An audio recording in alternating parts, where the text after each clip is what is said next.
Hello, Michelle again. And so, weeks and weeks ago now at this point, we talked about rough sorting. And when I showed you the example of rough sorting, we talked about daub, pottery, lithic, faunal remains, charred materials, shell, and then I had a pile of historic stuff. It was just a tiny pile because at that site that I was showing you, it was a Native American site predominantly. There was a little bit of historic material, but probably from the last like 50 to 70 years. And it wasn't something that we were particularly interested in during our excavation or for our research questions, so it's not something that we focused on. But there's a whole section of archaeology called historic archaeology that focuses on that historic component, and the historic component goes much further than 70 years back. Um, but so we're going to start talking about those historic sorts of artifacts that people find in the next bunch of videos, because it's really interesting stuff as well. And even at Parkin, we talk about Parkin and we focus on the Native American occupation and the mound and the fact that it was the capital of the chiefdom, that there was a big village here. But later, there was a whole another occupation of European and African Americans.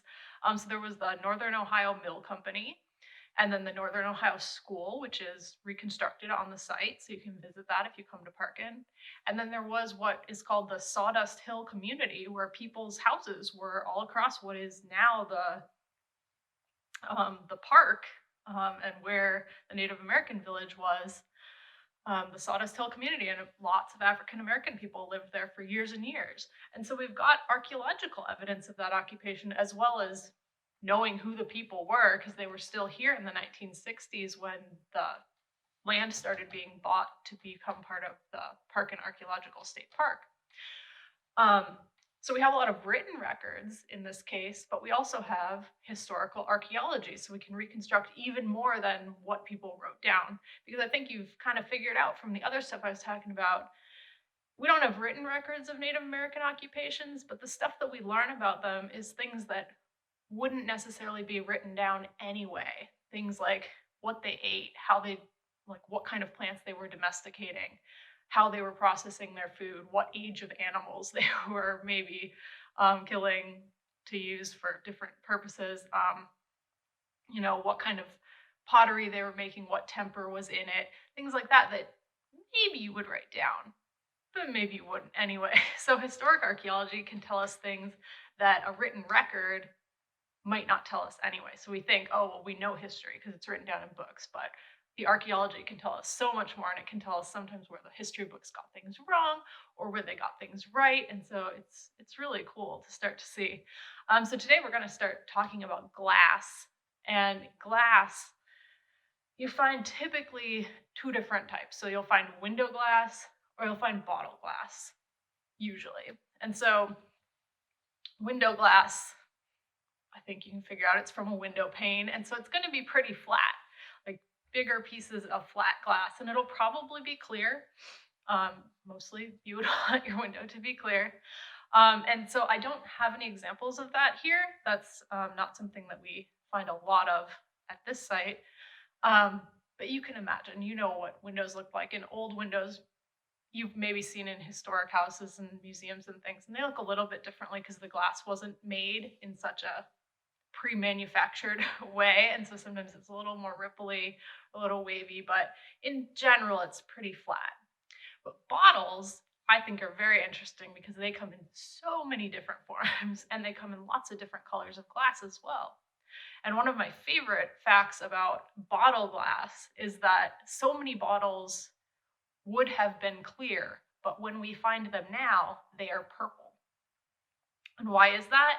Well, so they used to use this stuff called manganese dioxide, and that was something that helped the glass stay clear during the process of making glass. But the interesting thing about that is that when that manganese is exposed to UV radiation, so sunlight, it starts to turn purple. And so you get this lavender or purpley glass. I don't know how well it shows up as purple in this video. But you've probably seen it and you've wondered, I wonder when they made purple bottles, because I used to wonder that, and it can get much darker purple than this. But they weren't really making purple bottles, most likely. they're bottles that have this manganese in them that over the years as they've been put in a dump or wherever they were thrown, if they're out in a farm field, the years of UV radiation has darkened that purple color. And glass doesn't do that anymore because we don't put manganese dioxide in glass to keep it clear anymore. And I think I looked it up. It says that that process was discontinued around 1915. So just right in that little thing, we can say, okay, so if we find bottles that are purple, we can say that they were most likely made before 1915.